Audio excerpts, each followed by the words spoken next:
This video is sponsored by Model3Part.com. For all the latest and greatest Tesla Model 3 accessories, visit Model3Part.com. Tesla just released 2 new services that are going to be generating a lot of buzz and a lot of revenue. Let's dig into both of them right now.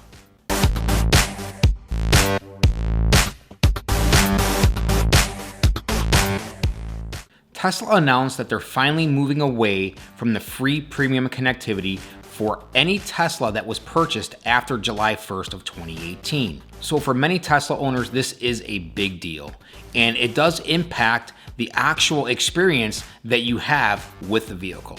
So the premium connectivity package, as it is today, has the following features. You have full navigation, you have live traffic visualization, you have satellite view maps, you have video streaming, karaoke, music streaming, and internet browsing.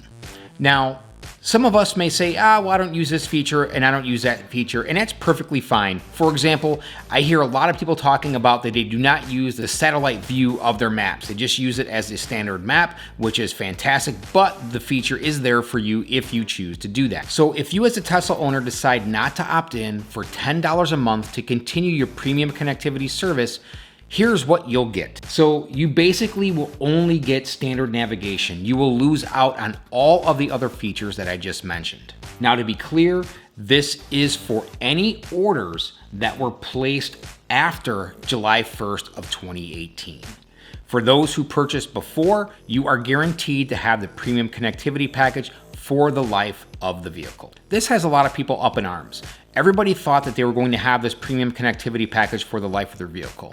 However, that's not the case. I was going through a configuration of a mid-range Model 3, and right there it did say that the premium connectivity will only be for 1 year. Driver profiles, LEDs, and premium connectivity for 1 year included. So those who ordered before, I think it was July, was included in their car. So now they're only giving you 1 year included in this vehicle.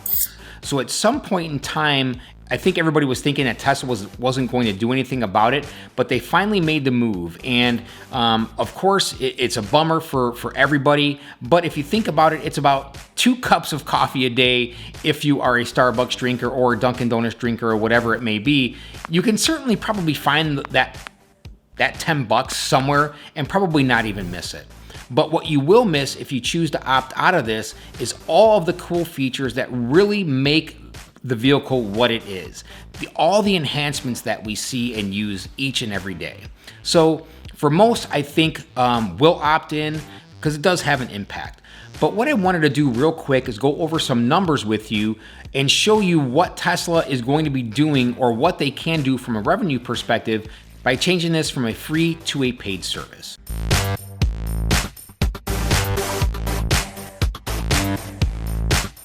So if we take a look at current deliveries, which I show them being at 355,000 deliveries thus far. Now these numbers may not be 100% accurate, so just bear with me as we move through these numbers.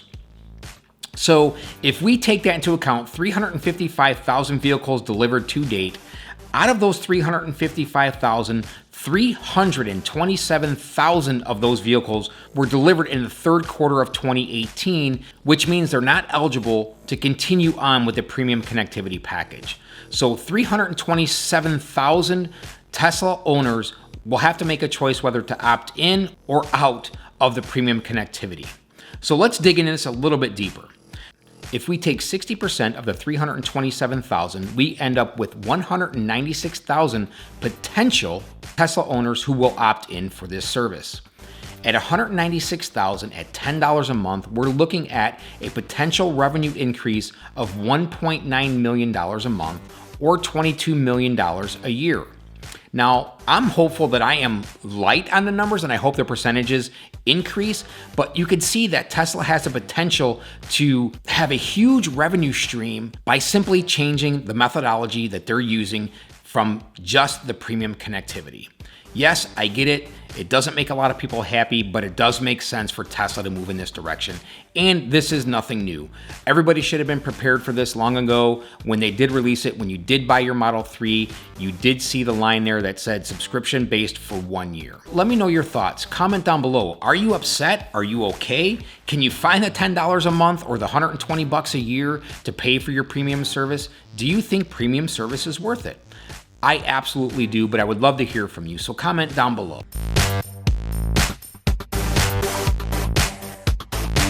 So yesterday morning at 2 a.m., we all woke up to either an email or a Twitter feed saying that, hey, Tesla launched a new upgrade for $2,000. You can go ahead and increase the speed of your Tesla Model 3 all-wheel drive. This increase is just for 0 to 60 speeds and only for the Tesla Model 3 all-wheel drive vehicles. Obviously it has to do something with the motors, and they found a little bit of room to increase that power. So I think that they're just offering it because of that reason alone. Tesla has already provided 2 software updates that gave 5% power increase in each. So is this a model that Tesla is trying to move into? Are they trying to add software as a service to increase their bottom line and the revenue stream? Let me know your thoughts, comment down below on that. And I would really have to consider the reasons why I would upgrade my car for $2,000 to increase my 0 to 60 time a half a second.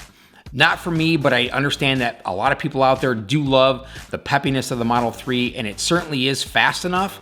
But of course, there are those of you who will certainly do this, and my hat is off to you, more power to you. But my concern isn't just that Tesla's doing this as a one-off upgrade. I'm concerned about what the future holds, and is Tesla really gonna start offering software as a service?